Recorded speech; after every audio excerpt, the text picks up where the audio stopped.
தெய்வத்தின் குரல் முதல் பாகம். அத்வைத்தம், அழுக்கு நீங்க வழி. ஞானத்துடன் அறிவுடன் பார்த்தால் எல்லாவற்றையும் ஆனந்தமாகவே பார்ப்போம். ஆனந்தம் முடிவில்லாதது. உண்மையாக அறிந்தால் எல்லாம் ஆனந்தம் என்று காண்போம். ஆனந்தம் எல்லை இல்லாதது. அது இல்லாத இடம் இல்லை. ஞானமும் எல்லை இல்லாதது. அதுவும் இல்லாத இடம் இல்லை. எல்லை இல்லாத எங்கும் நிறைந்த பொருள் இரண்டு இருக்க முடியாது. ஆகையால் ஆனந்தமும் ஞானமும் ஒன்றே. உபனிஷத்தில் ஆனந்தம்தான் பிரம்மம் என்று சொல்லி இருக்கிறது. ஆனந்தம், ஞானம், பிரம்மம், ஆத்மா எல்லாம் ஒன்றே. அது இல்லாத இடமில்லை என்பதால் அதுவே இந்த ஞானத்தையும் ஆனந்தத்தையும் உடைய ஜீவனும்.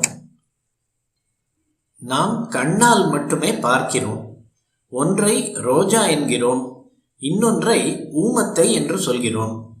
ஞானம் என்கிற அறிவால் பார்த்தால் அது ரோஜா என்று ஆனந்தமாகவே தெரியும். ஊமத்தம் பூவும் அப்படியே தெரியும். நமக்கு ஞானம் இல்லாதபடியால் ஒன்றை ரோஜாவாகவும் மற்றொன்றை இன்னொரு பொருளாகவும் பார்க்கிறோம்.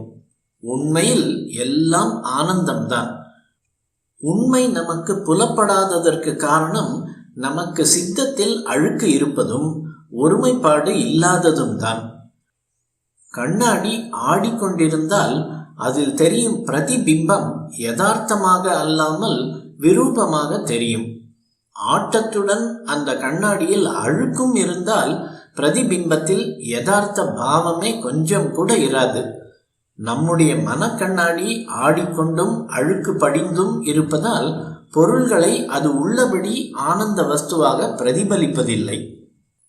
பைத்தியம் பிடித்த ஒருவனிடம் இந்த தடியை 1/4 மணி நேரம் பிடித்து கொண்டே இரு என்றால் அவனால் முடியாது. நம்மால் அந்த தடியை 1/4 மணி நேரம் பிடித்து கொண்டிருக்க முடிகிறது. ஸ்தூல வஸ்துவை நம்மால் பிடிக்க முடிகிறது. ஆனால் ஒரு பொருளை மட்டும் குறிப்பிட்ட நேரம் வரை நினைத்து கொண்டு இரு என்றால் அப்படி செய்ய முடியவில்லை. சித்தம் மறுகணமே ஆயிரக்கணக்கான எண்ணங்களை சினிமா படங்கள் ஓடுவது போல் ஓட்டமாக ஓடியபடி நினைக்கிறது. ஆகையால் நாம் எப்படி பைத்தியங்களை நினைக்கிறோமோ அதுபோல் மகான்களுக்கு நாமும் பைத்தியமாகத்தான் படுவோம். மனம் கட்டப்படுகிற வரையில் எல்லோரும் பல வகைப்பட்ட பைத்தியங்களே. அழுக்குடன் உள்ள கண்ணாடி ஆடுவது போல் நம்முடைய சித்தம் தோஷத்துடனும் ஐகாக்கிரதை இல்லாமலும் ஒருமுகமாகாமலும் இருப்பதுதான் இதற்கு காரணம். தோஷம் போனால் ஐகாக்கிரதை வரும். ஐகாக்கிரதை வந்தால் உண்மை விளங்கும். தோஷத்தை எப்படி போக்குவது? நமக்கு அழுக்கு என்பது தேகம். இந்த தேகம் எதனால் வந்தது? பாபத்தினால் வந்தது. அந்த பாபத்தை எதனால் செய்தோம்? கரசரணாதி அவயவங்கள், மனம் இவற்றினால் செய்தோம். சுற்றியுள்ள கயிற்றை அவிழ்க்க வேண்டியிருந்தால் சுற்றின பிரகாரமே மறுபடியும் திரும்பவும் அவிழ்க்க வேண்டும். அதே மாதிரி அசத்காரியங்களை சத்காரியங்களினாலும் பாவங்களை புண்ணியங்களினாலும் தொலைக்க வேண்டும்.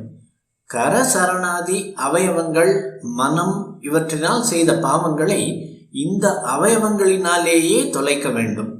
தானம், தர்மம், கர்ம அனுஷ்டானம், ஈஸ்வர நாமோச்சாரணம், ஆலய தரிசனம் முதலியவையே சத்காரியங்கள். பாவத்தை போக்குவதற்கு இவையே உபாயம். இவற்றால் பாவத்தை போக்கிக் கொண்டு பிறகு ஞான மார்க்கத்தில் ஈடுபட்டு எல்லையில்லாத ஞானமாக ஆனந்தமாக ஆக வேண்டும்.